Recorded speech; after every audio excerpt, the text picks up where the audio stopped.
impacted. But what is this government's plan to help those workers and those businesses after this debate is done? After we've seen that the protesters have gone home, after everything, we've been asking for this government to come up with a plan. So what's the plan for those people after? The Honourable Minister, Public Safety. Thank my colleague for her question, and I share her concerns about public safety, and certainly the impact of these illegal blockades across the country has not only undermined public safety, but it has impacted families' abilities and individuals' abilities to provide for themselves. Mr. Speaker, I want to assure my colleague that we will work with her and with all members so that once we clean up these illegal blockades and we have public safety restored on the streets here in Ottawa, that the Government of Canada will continue to be there to support Canadians as we have been throughout the pandemic. Thank you, Mr. Speaker. Reprise du débat. Continuing debate. The Honourable Leader of the Opposition.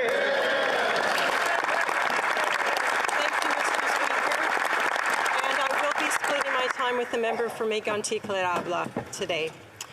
Speaker, this week, for the first time since its passage, the Emergencies Act has been invoked by the Prime Minister. This is historic and it is extremely disappointing. The Prime Minister has invoked the Act, he says, to deal with the protests that have gathered here in downtown Ottawa and blockades that were happening at the Coutts border in Alberta, the Emerson border in Manitoba, the Ambassador Bridge in Windsor, and the border at Surrey. All of which, by the way, are now open. There are no more blockades at any borders. What's left are the trucks parked outside here in Ottawa that need to move or be moved. However, throughout the last 3 weeks, the Prime Minister has failed to take meaningful action to de-escalate the protests here or use any tools that he may have available. Instead, he has jumped straight to the most extreme measure. And as he has invoked the Act, he has failed to meet the high threshold set out by the Emergencies Act to justify it. That being, and I quote, when a situation seriously threatens the ability of the Government of Canada to preserve the sovereignty, security, and territorial integrity of Canada, and when the situation cannot be effectively dealt with under any other law of the country. Conservatives do not believe the government has shown that threshold has been met, and thus we will be voting against it. Keep in mind, Mr. Speaker, this Act is already invoked and is the new law of the land. Our debate and the vote on Monday can only stop it if the NDP vote with Conservatives and the Bloc to stop it. Supporting the use of the Emergencies Act is one of the most serious decisions a parliamentarian can make. I want to remind especially the NDP of this, who are supporting the Liberals in this sledgehammer approach. History will not be kind to the leader of the NDP or his members on this particular question. The Emergencies Act predecessor, the War Measures Act, was only used 3 times: World War I, World War II, and the FLQ crisis. Colleagues, we should keep these precedents in mind.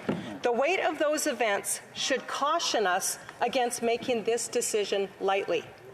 These protests have caused disruptions for many Canadians, especially local businesses and residents of Ottawa. As I have said, Conservatives are the party of law and order. We believe the trucks should move or be moved. But, Mr. Speaker, we want to lower the temperature across the country. The Prime Minister clearly wants to raise it. Let's be very clear how this all started. The Prime Minister decided to impose a vaccine mandate on truckers with no scientific evidence that it was the right thing to do. Many Canadians opposed it, but he went ahead anyway. Truckers and millions of Canadians felt they had no recourse with this Prime Minister, and who can blame them? After all, this was the Prime Minister who called them racist and misogynist. He said their views were unacceptable, that they were on the fringe. And when truckers and their supporters arrived in Ottawa, what did the Prime Minister do first? He hid for a week and then he continued his insults, calling them and anyone who supported them or even talked with them things like Nazi supporters. We saw that name-calling and unfair and mean-spirited characterization happen just yesterday, Mr. Speaker, by the Prime Minister of Canada in this House. That is all he has done to rectify the problem: call names and insult. Mr. Speaker, many of the people that are protesting, many of the people who are upset are our neighbours. They are our constituents. They are Canadians, and they want to be heard and given even just a little respect by their Prime Minister. But the Prime Minister has decided that because he disagrees with them, doesn't like their opinions, he won't hear them. At every turn, the Prime Minister has stigmatized, wedged, divided, and traumatized Canadians. And now, without even a single meeting with a trucker, without talking through one of their concerns, without apologizing for his insults and listening to what people have to say, without using any other tool at his disposal, he has used this overreach, this Emergencies Act, and it's wrong. The Prime Minister's leadership in this situation has frankly been abysmal. He said this week, and I quote, "Invoking the Emergencies Act is never the first thing a government should do, or even the second. The Act has to be used sparingly and as a last resort." But his actions have shown the opposite approach. The so-called measure of last resort has come before taking any action to address the frustrations at the root of the protest.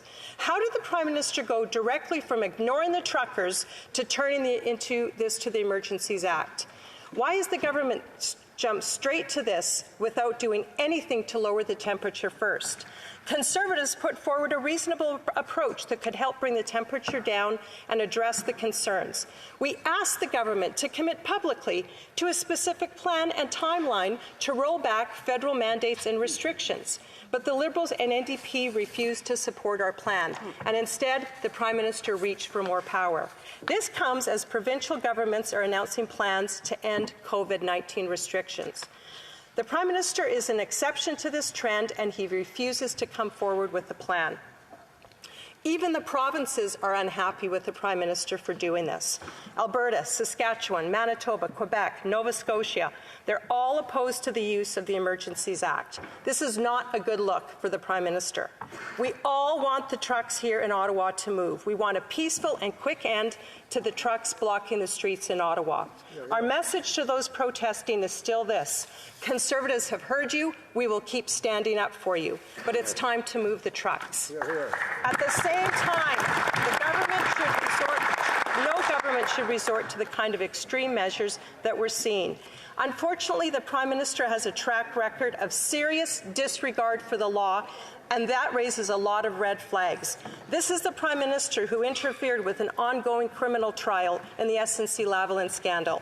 This is a Prime Minister who took the Speaker to court instead of fulfilling his legal obligation to provide documents to this Parliament. On two separate occasions, this is the Prime Minister who has been found guilty by the Ethics Commissioner. This Prime Minister admitted his basic admiration for basic dictatorships. Red flag after red flag after red flag. He may not like it, Mr. Speaker, but in Canada, civil liberties must be defended at every turn. Section 2 guarantees our freedom of association and assembly. Section 7 guarantees our right to life, liberty, and security of the person. Section 8 guarantees our protection against unreasonable search and seizure.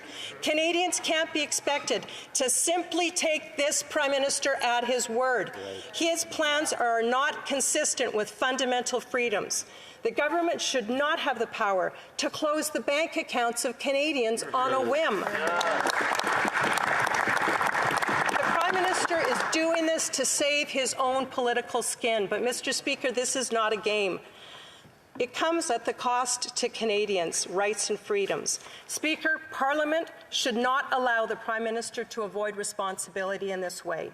I urge all members of this House, proceed with extreme caution. Now is the time to stand up for your constituents, to show real leadership, to help heal our divisions, to listen to those we disagree with, to not shut them down, to not tell them that they are irrelevant, to not speak insults to to them. That is the job of each one of us as members of Parliament. No matter who we represent, we have to represent them with integrity, with hope, with honour. And what the Prime Minister is doing, Mr. Speaker, he has for the last 2 years disregarded these Canadians, called them names and insulted them. It is time to show leadership for every one of us and say no to this Emergencies Act. Thank you, Mr. Speaker. Questions and comments? Question et commentaire. The Honourable Member for Ottawa Centre. Thank you. Thank you very much, Mr. Speaker. Now I will speak on behalf of my constituents, which all of you are sworn to do. I just ask the members opposite. If this kind of occupation was happening in their neighborhoods, in their ridings, for 4 weeks in a row, for 4 weeks in a row, Mr. Speaker. Order.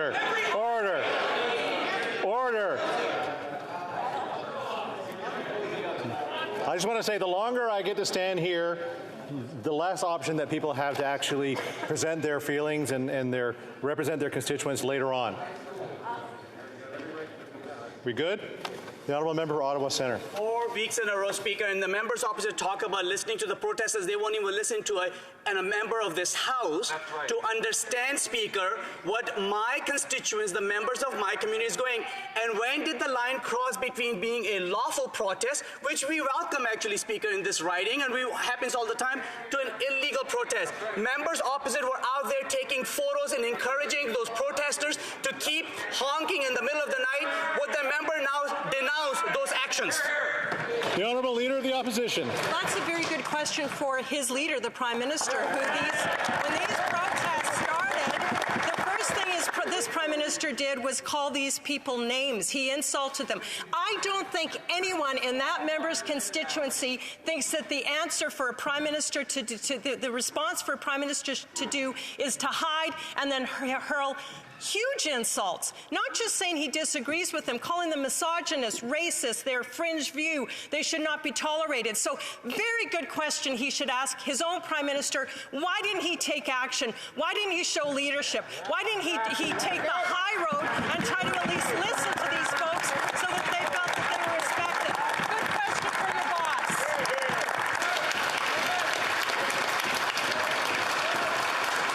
Questions et commentaires. Questions and comments. L'honorable député. The Honourable Member for La Prairie. Mr. Speaker, the problems in Alberta were resolved without the Emergencies Act.